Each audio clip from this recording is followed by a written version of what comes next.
Howdy YouTubers. The day has finally come where I'm going to do an update on my homemade Caltrac bars that we affectionately refer to as Cal clone bars. Here we are. We finally making some progress. Basically what I've done, hopefully you guys can see good enough. You have to run, or the Caltrac name brand bars is basically, these are just a copy of them. You run 3/4 inch Heim joints. You're going to need 2 right-handed thread and 2 left-handed thread. That's so that you can turn this bar and lengthen or shorten the distance between the ends of the bar to set your preload when tuning the traction bars. But just kind of a rundown of what I've got so far. I apologize if I'm sweaty because it's hotter than I don't know what today. Basically, I bought 4 Heim joints, 2 right, 2 left. I got lucky because the brand I got off eBay came with the jam nuts, which normally they do not, even if the picture shows you. But these actually did come with them. All my hardware is from Tractor Supply. Once you make your brackets, because your front bracket's going to be kind of universal in the width, but the rear bracket, how you choose to attach it to your base plate underneath your rear end mount, that all can change in the width. And the reason that becomes important is, okay, on the front, let's just talk about the front first.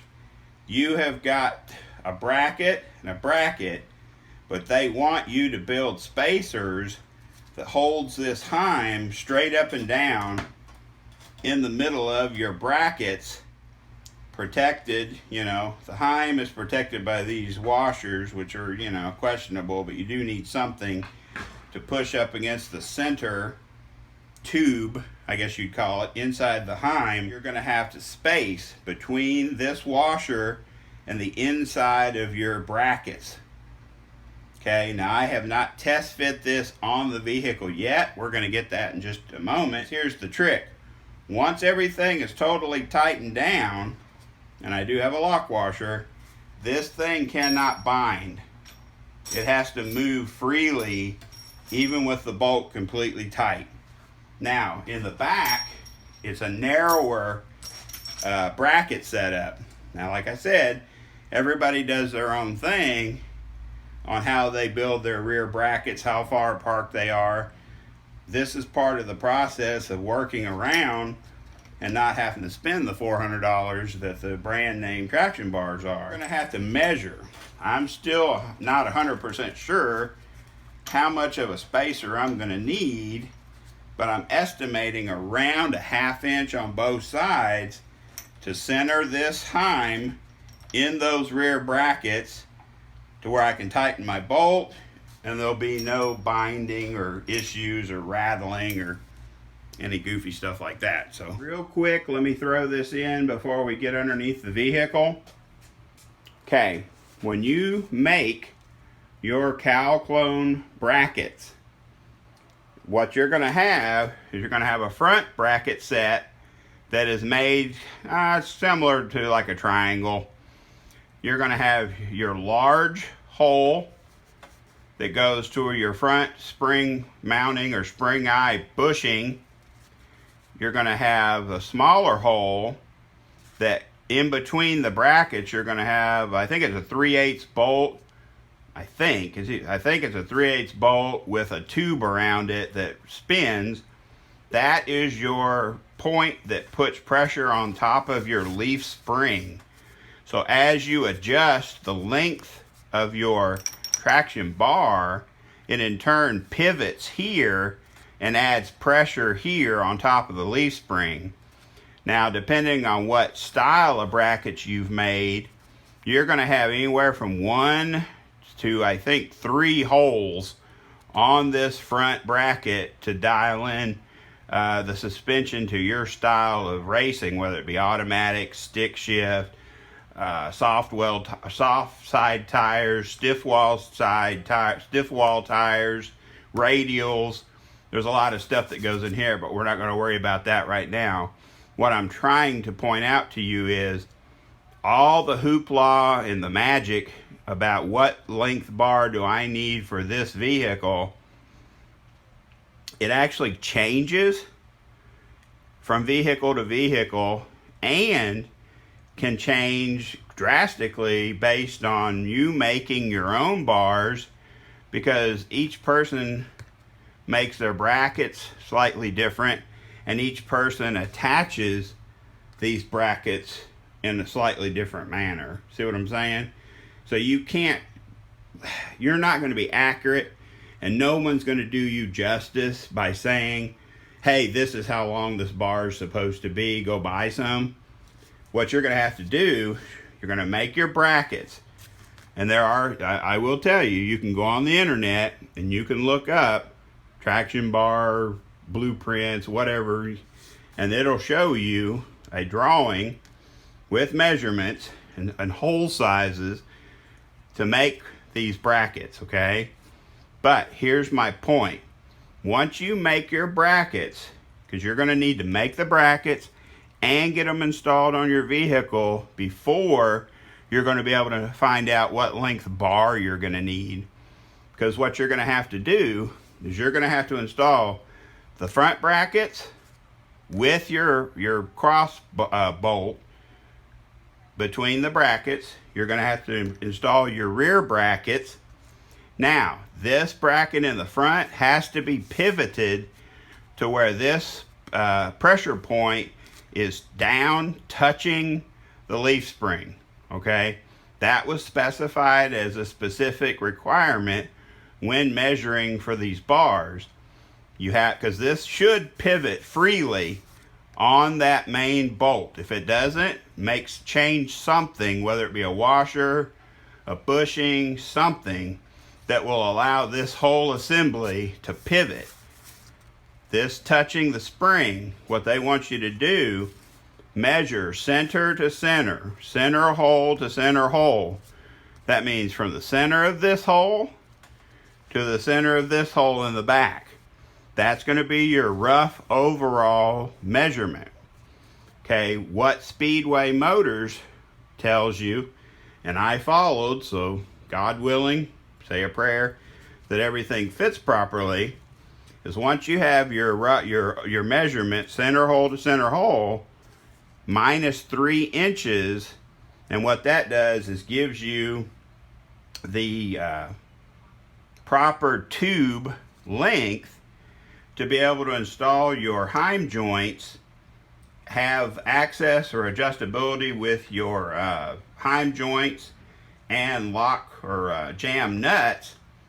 So this is what they're saying. Center to center, minus 3 inches gives you your bar length. Now, bar length is the end of the actual bar where your jam nut is going to lock.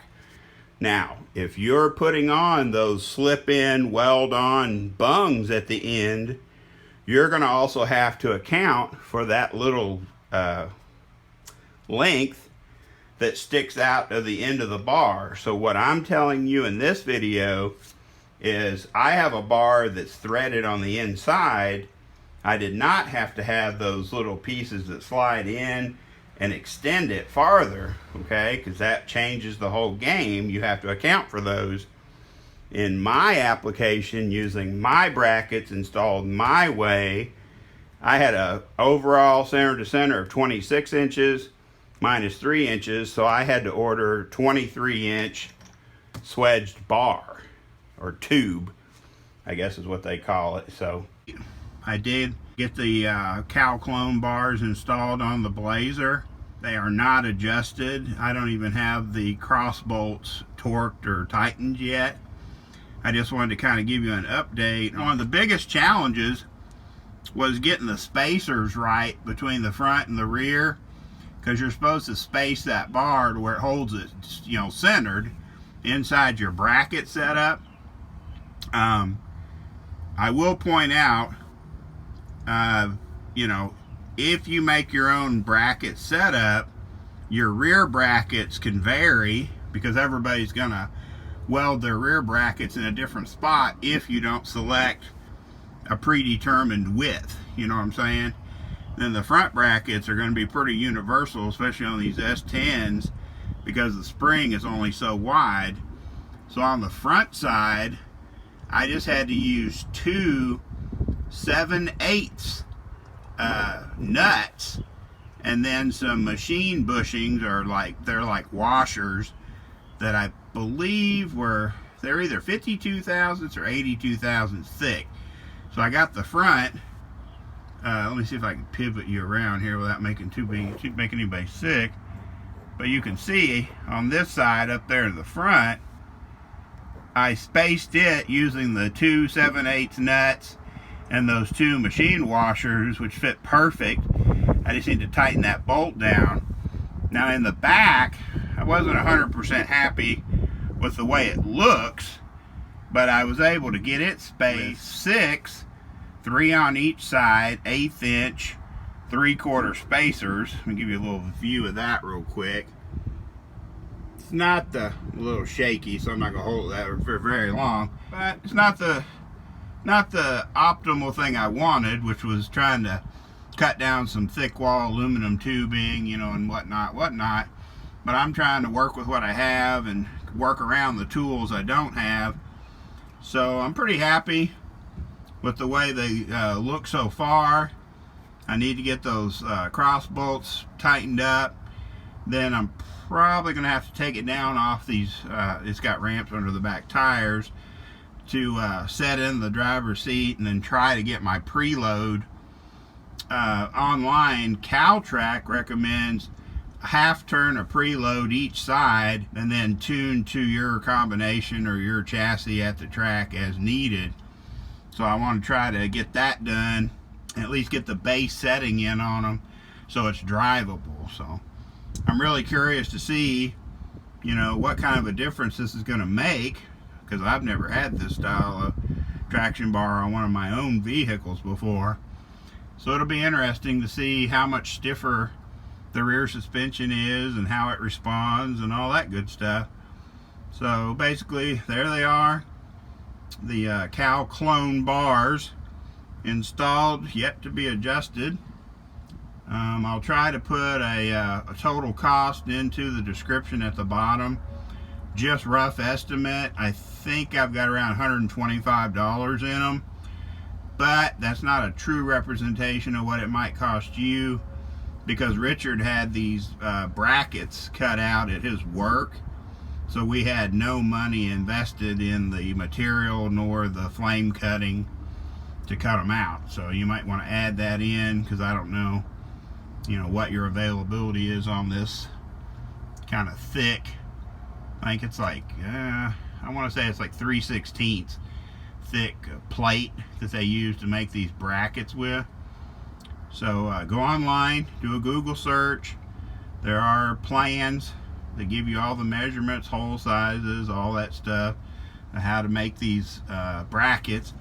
I did make my brackets a single hole design, more towards the Caltrac lowered vehicle style, because I know Richard has had problems loading, getting loaded on and off of his car trailer with his longer brackets that has the 2 holes in the front. So I just basically made mine where it was a single hole setup, which does reduce some of the tunability, but hopefully, God willing, will help me load and unload off of a car trailer. So anyway, there's my Cal clone bars. I appreciate you guys watching. If you guys have any questions, please hit up the comments. I'm more than willing to answer them. Please like, subscribe, and share.